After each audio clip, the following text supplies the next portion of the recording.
TV7 Israel News is made possible thanks to your generous donations.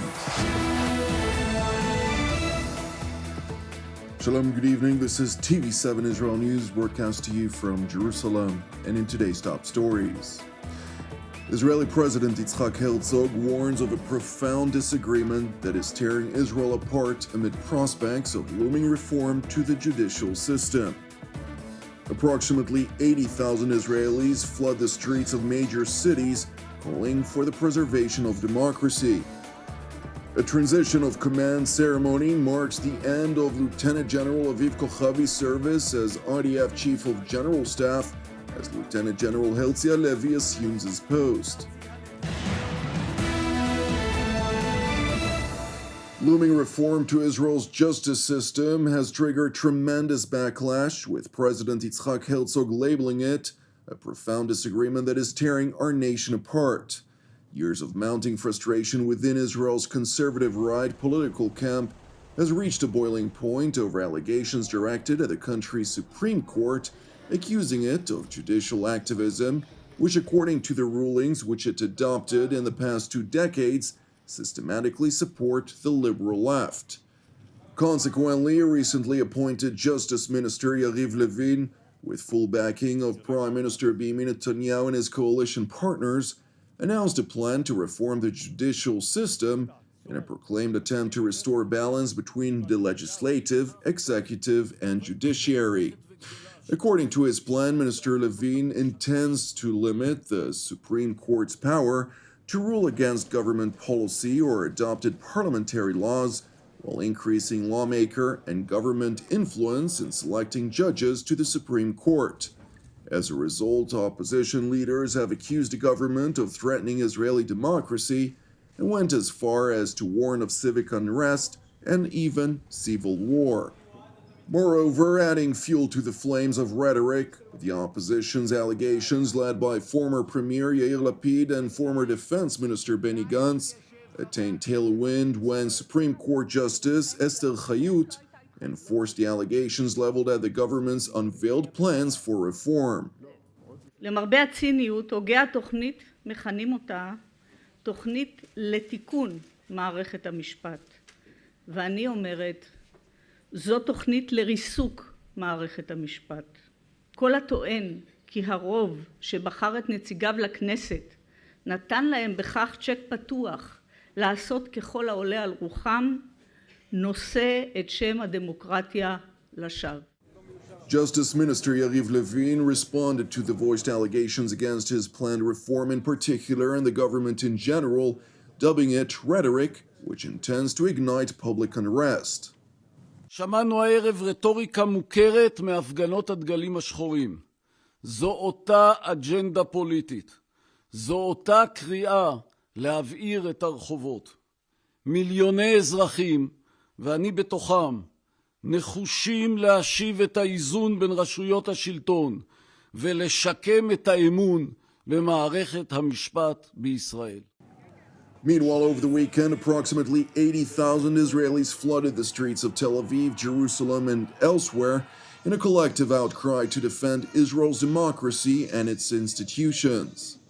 We came here to fight for the democracy, and we would like to say that the current coalition in Israel would like to change the regime to make us like a dark regime in the world, and we will not accept it and will fight for this democracy.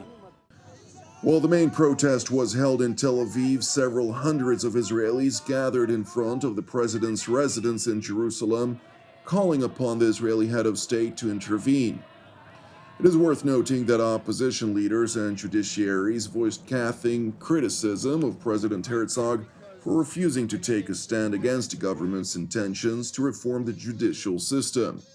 And while the Israeli head of state noted that he understands the criticism leveled against him, since the government's intentions to reform worry him deeply, he remains committed to focusing on 2 prime objectives, including averting a historic constitutional crisis and stopping the continued rift within Israel.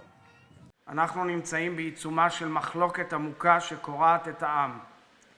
העימות הזה מדאיג אותי מאוד, ומדאיג ציבור גדול בישראל ובתפוצות. אני מכבד את הביקורת כלפיי, אבל אני כרגע מתמקד בשני תפקידים קריטיים שאני מאמין שמוטלים עליי כנשיא המדינה בעת הזאת: למנוע משבר חוקתי היסטורי ולעצור את המשך הפילוג בעם. בשבוע האחרון אני פועל כל הזמן, בכל דרך ובמאמצים בלתי פוסקים עם הגורמים הרלוונטיים במטרה ליצור דיאלוג ושיח רחב היקף קשוב ומכבד שאני מקווה שיניב תוצאות. Meanwhile, in response to the mass protests and wide-ranging criticism against intentions to reform the judicial system, Israeli Prime Minister Benjamin Netanyahu asserted that the majority of Israelis support the government's bid to reform. לפני חודשיים התקיימה בישראל הפגנה ענקית. הם כל ההפגנות. מיליוני אנשים יצאו לרחובות כדי להצביע בבחירות. אחד מהנושאים המרכזיים שהם הצביעו עבורם הוא ביצוע רפורמה במערכת המשפט. אני שומע בימים האחרונים ניסיון לטעון שהציבור לא ידע על מה הוא מצביע. אז הנה ציטוט, אחד מיני רבים שלי ושל חבריי, מתוך מערכת הבחירות, זה ציטוט שלי. אנחנו נעשה את התיקונים הדרושים במערכת המשפט מתוך שיקול דעת ואחריות.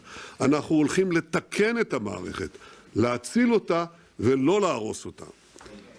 חבריי ואני, שרבים מהם נמצאים כאן מסביב לשולחן, אמרנו זאת אין ספור פעמים, ומיליוני אזרחים שהצביעו עבור מחנה הימין ידעו על הכוונה לעשות רפורמה מקיפה במערכת המשפט, ויותר מזה, הם דרשו זאת מאיתנו. Netanyahu went on to insinuate that compromises will be deliberated and that the intended reform is subject to change within the appropriate fora, all the while pledging to engage the sensitive issue in a responsible manner. אני משוכנע שאחרי השיח החשוב והמעמיק בוועדת החוקה, אנחנו נשלים את חקיקת הרפורמה באופן שיתקן את הנדרש לתיקון, יגן בצורה מלאה על זכויות הפרט, ויחזיר את האמון של הציבור במערכת המשפט שכל כך זקוקה לרפורמה הזאת. In other news, the 22nd IDF Chief of General Staff, Lieutenant General Aviv Kochavi, concluded his 4 years of command, and in a festive ceremony in Jerusalem, Lieutenant General Herzi Halevi assumed command as the IDF's 23rd Chief of General Staff. Speaking at the ceremony, Israeli Defense Minister Major General in Reserve Yoav Gallant highlighted the significance of the role of the IDF Chief of General Staff in Israel, dubbing it a central piece to the security and sovereignty of the Jewish state. ידידיה של מדינת ישראל ואויביה תופסים אותה ובצדק כמעצמה אזורית, בעלת יכולות מודיעיניות, צבאיות, טכנולוגיות וכלכליות. צה"ל הוא צבא עוצמתי, מרתיע, יוזם והתקפי. הוא איננו מהסס ליטול סיכונים ולהפעיל כוח באופן תדיר ועצים כדי להשפיע על המציאות וכדי לעצב אותה. לצד אלו מתקיימים בעת האחרונה עומס אתגרים והחרפה באיומים, ובמרכזם מאמציה של איראן הפועלת לבניית מערך טילנות רחב היקף, ואשר תוכנית הגרעין הצבאית שלה נמצאת במצב המתקדם והמסוכן אי פעם. גם אויבים קרובים יותר אינם שוקטים על השמרים. פוטנציאל ההידרדרות בלבנון ובעזה קיים כל העת, וגם האפשרות להסלמה ביהודה ובשומרון חייבת להילקח בחשבון. כל אלו מחדדים עובדה ברורה. תפקיד הרמטכ"ל היה ועודנו עמוד תווך מרכזי במאמץ להגנת המדינה ולהבטחת ריבונותה. Prime Minister Netanyahu, for his part, stressed that in the face of the threats directed against us, mainly from Iran and its terror proxies, we must demonstrate determination of purpose. Netanyahu further highlighted the importance of ensuring Israel's qualitative edge, stressing that those who seek peace must prepare for war, and those who are fit for war will achieve peace. Moreover, quoting himself from 4 years past, Netanyahu further reiterated his conviction that unity of purpose in willing to protect Israel may avert an all-out war. General Halevi, whose military track record may redefine the word impressive, seized the opportunity to warn Jerusalem's enemies from testing Israel's voiced intentions. ב-75 שנות עצמאותנו הפכנו ממדינה מוקפת אויבים למדינה המחתרת את אויביה בכוחה וביכולותיה המתקדמות. אך סביבנו עוד מתפתחים איומים רבים ושונים. מבעיית איראן, שלישראל אחריות מכרעת בהיערכות לפתרונה, דרך גבול הצפון ורצועת עזה ועד האתגרים ביהודה ושומרון. תשובתנו לאיומים היא ביתרוננו הביטחוני, בהרתעה, ביכולות המתקדמות ובכשירות הגבוהה. ידעו אויבינו, את מה שאנו אומרים, אנו יודעים גם לעשות, ואנו נכונים לעשות עוד הרבה מעבר למה שאנו אומרים.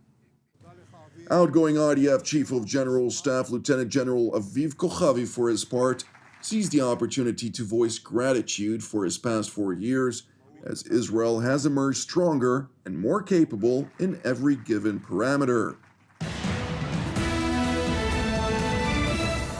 Thank you for watching TV7 Israel News. We would like to encourage you, pray for our persecuted brothers and sisters worldwide, as well as for the peace of Jerusalem and salvation of Israel. I'm Jonathan Hassan, wishing you a Shavua Mevorach, and God willing, we'll see you again tomorrow at the same time.